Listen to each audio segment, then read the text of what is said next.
Tikriausiai visiems labas šįrytą.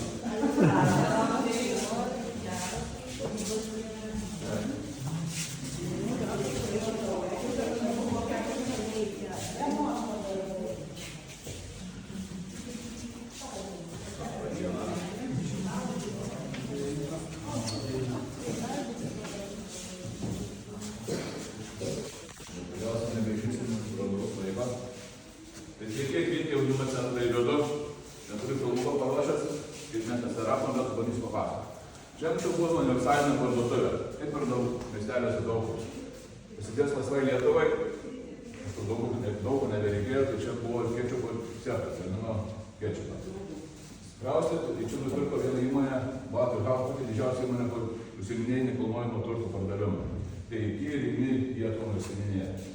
Čia jie norėtų dirbti parduotuvę, bet kaip žinot, mes visi į antrą aukštą nebenorim lipti, tai nusprendė, kad čia bus neapsimoka, tai stovėjo 13 metų tuščias pastatas ir prieš 2016 metais pradėjo mūsų Akmenės bendruomenė klausti, gal būtų galima šitam pastate daryti renginius. Tai pradėjo daryti renginius, viskas buvo apkalta šitais skyliais tokiais, kur mes ir palikom ir mes parašėm tokius projektus išjudinkim akmenis, kaip kad mes kaip akmeniečiai turim kažką daryti, kad kažkas įvyktų mūsų gyvenime, kažkas pasikeistų. Tai mes iš jų parašėm laišką, paprašėm, kad gal jie norėtų mums padaryti jaunimo centrą. Jie sakė, kad jūs gal kažkaip, gal užsiplaukit, jūs nežinykit. Tada mes po kiek laiko parašėm laišką, paprašėm, o kas būtų, jeigu jūs mums padovanotumėt, daug nugavom šitą pastatą. Tai, mes esam ką darysim.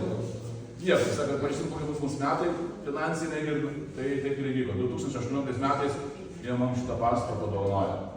Tai aš vienas iš savininkų šito pastato, su šito jaunimo centro vadovas, įkūrėjas ir mūsų vaikų ganytojas. Tai 2019 metais, gegužės mėnesį, mes turėjom atidarymą šito jaunimo centro. Aišku, čia niekas nebuvo išdažyta, nieko čia nebuvo. Tai atidarymas vyko laukia, kaip ir šventė kažkokia, kai visi suėjo į vidų, tai supratom, kad šito jaunimo centro reikėjo visiems, ypatingai visuomenė, nes ore yra toks gerumas, kaip yra išaukštas kabinys. Tai būtent turėčiau būti, kad dar būtų pinigų, tai netečiau tikrai. Tai kol mes čia atidarinėjom, daug įvairių dalykų buvo daug nepritarančių, kadangi čia kažkas naujo ir aš, kadangi ne politikas, vadinasi, irgi negerai. Tai kai kurie žmonės atsitraukia nuo mūsų, bet kažkaip šunis loja karavanas eina, nes darom atidarimą, darom šokius, darom renginius, kad mums niekas netrukdytų, mes, kai darom šokius iš anksto, paskambinam policijai, tai paprašom, kad jie pas mus atvažiuotų į svečius.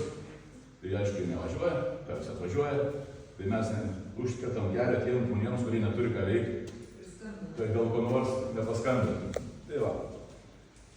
Čia, šitas grindis mes pasidarėm tik tais prieš 5 metų kalėdas, turėjom vieną meistrą, kuris vaikščia keliais ir mes čia padėjai, kurį nemokėjom bitelės, kur einam iš paskos. Tai čia paskui buvo pačios kalėdos, skambino jau žmonos, kitiem vyrams sakė, ar paskirimas arba ką, tai tas išvažiuoja, kitas atvažiuoja. Čia per savaitę viską įsikliavom, tos startos įsglaistė vaikai, bet iš taisyklės vaikai, viskas, kas čia yra padaryta, čia yra padaryta vaikų. Nieko mes nedarėm. Tiesiog mes kartu su vaikais darėm visus darbus, kad jie priprastų, tas yra darbas ir vakar patys kepė, patys nešė, matė vaikščiai tuščia, viskas sunešta naktį, sudėta viskas yra. Tai tik įrodo, kad faina su vaikais dirbti, įeiti ir žiūrėti kitų kampų. Nes tie vaikai nuo 12-16 metų, jie puikiai supranta, kad tečiai, mamas jau debilai, o jie patys daugiausiai. Tai va. Tai tos vaikus, kai reikia suvaldyti, yra iššūkiai, bet tai smagu ir faina, nes jiems trečia vieta atvažiuoti. Ateiti, nes namai yra namai, mokykla naujovė, turėtų, kad ir jos nebūtų tikriausiai jiems, o čia ateina ir jie būna. Mes dar kai 19 metais klausėm vaikų, ar nori pangą iš šio ruošio? Pasakė, ne, nuos pirmų klausimų neuždavinėjome 6 metus. Ką jie čia reikia, jie čia nieko neveikia. Absoliučiai nieko. Eina ir sėdės telefoną. Tada palengva, nudirbo tiek įvairių darbų, kad sunku ir suskaičiuoti, reikėtų jūs prisijungsit į puslapį į vidų ir pamatyti, ką mes ten reikia. Mes važiuojame į Vilnių palangas, mes važiuojame į meninius renginius, Vilniaus naktis. Vyksta visur, kur tik galima, kur nelabai galima.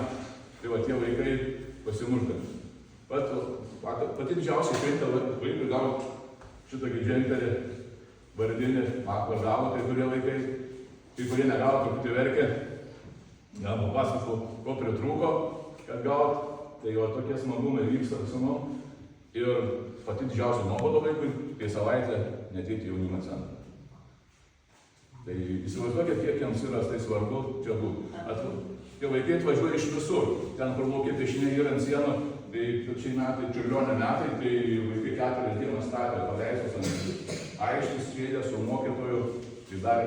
Mums labai smagu, kai mes darom renginius, jeigu būna renginius apie piešimą, tai ateina vaikai prie namą. Jeigu būna apie muziką, tai susirinka vaikai, kur labai patinka muzika. Tai mes kiekvieną kartą, mes tai nedarom specialiai, čia yra visokie tie vaikai, bet jie tiesiog ateina tie, kuriems mieliau. Kiti neateina čia kiekvieną dieną. Būna tie, kurie ateina taip, kad pasilieka namuose, mama sako, tai ką, į darbą neveisi? Tai va taip mes čia ir gyvenam. Gyvenam gerai, smagiai. Ir kad jūsų labai netrukdyti, eisiu parodys, ką mes čia bendrai turim. Čia bus iš viso mūsų, kokia mūsų vizija. Čia bus multifunkcinis centras, kurio pareiga, kaip centrą bus išlaikyti jaunimo centrą.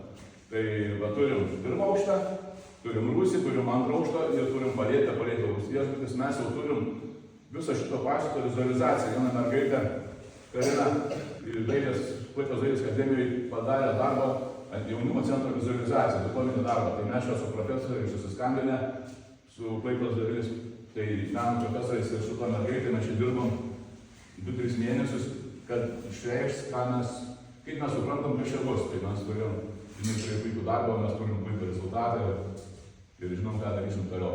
Tai dabar eisim jau pasižvalgy, pradėsim nuo to, kad ten ant sienų šitų baltų durų yra tas paveikslėlis. Ir čia mes, mūsų už durų, mes turėjome virtą pasidarę, bet mes parašėm šiais metais projektą, Maksimai, kaip žinot, Maksimą 150 tūkstančių skiria bendruomenio, tai va 10 projektų laimė Maksimą. Tai mes, kuo mes džiaugiamės, kad mūsų akmenė, mūsų jaunimo centras pririnko daugiausiai balsų per visą Lietuvą, būtent balsuojant šitą mūsų jaunimo centrą.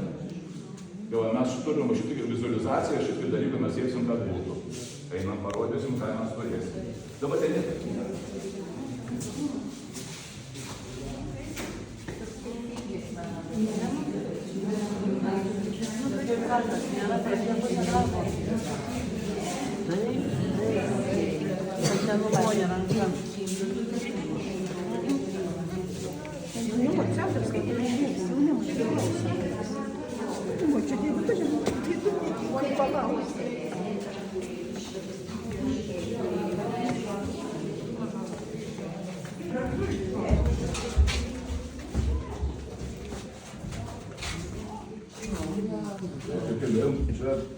ten visi darbai, kurie vyksta, tai vyksta nemokamai. Mes ir tai labai už ką mokam pinigus, mes susirandam gerų žmonių, tie, kurie turi laiko ir norą padėti mums ten.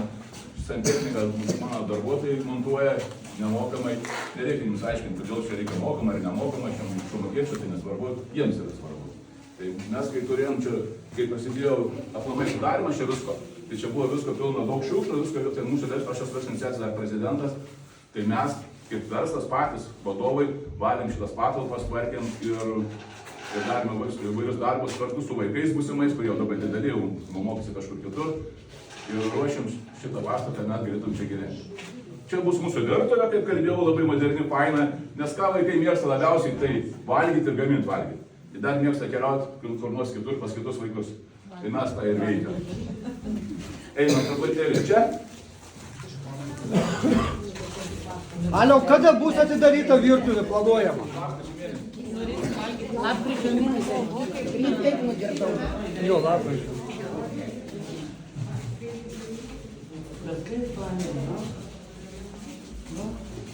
Aš sakau, gerai, kad va tokių tvirtų vyrų yra, kad nėra to tokio, va nusivyliau ir žingsnis atgal.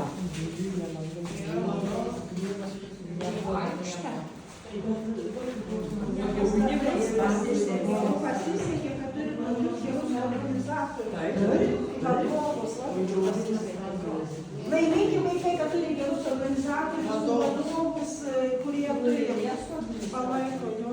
Jo, ir alius, ir žvejyba su vaikais važiuoja visur. Jo. Nu kur geriau beras? Čia yra... Nu kur geriau beras? Nuperki su žvejyba. Ten, kur jūs praėjo dabar, ką tik ten bus jau virtuvė kavinės, o kavinė bus čia. Tai va šitas sienas, šitas, kur stovi, čia bus sienas, kai kažkoks vaikai nugriovė šitas stalą, irgi vaikai. Viską daro vaikai. Kad irgi savo. Mes dar turim reabilitacijos centrą, žmonių, kurie gydosi nuo alkoholizmo ir nuo narkomanijos, tai jie atvažiuoja mums padėti, kai reikia žinai sunkesnius daiktus, tai va pirmadienį irgi eisim sieną mūsų kartu. Tai mes kartu dirbam su visais ir šitų džiaugiamės rezultatu. Aš kadangi psichinė politikas, mes visą, ką mes čia turime, mes turim iš savų pinigų. Tai reiškia, kad žmonės tie, kur matėm, kur su įdomu mašiną atvažiavo vakar, tai ir tas ir visi kiti draugai, kadangi aš esu iš verslo, tai padeda man čia, nes jeigu nebūtų jų, tai čia gali ramiai langus atgal užkalti ir išeiti, nes finansavimas iš kitur niekur negauna.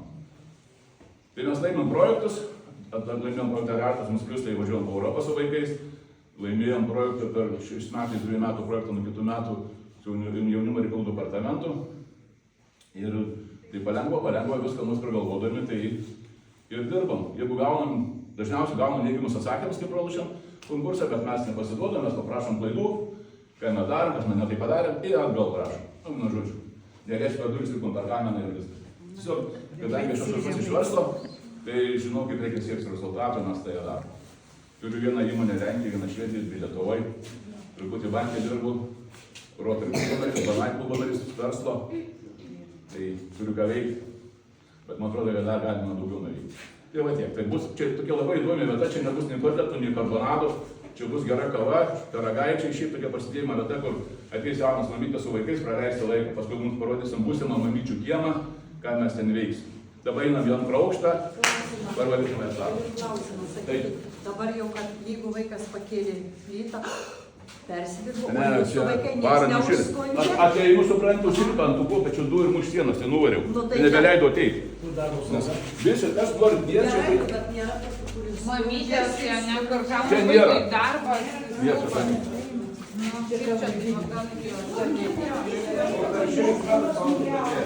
Jo, griauti patėlį.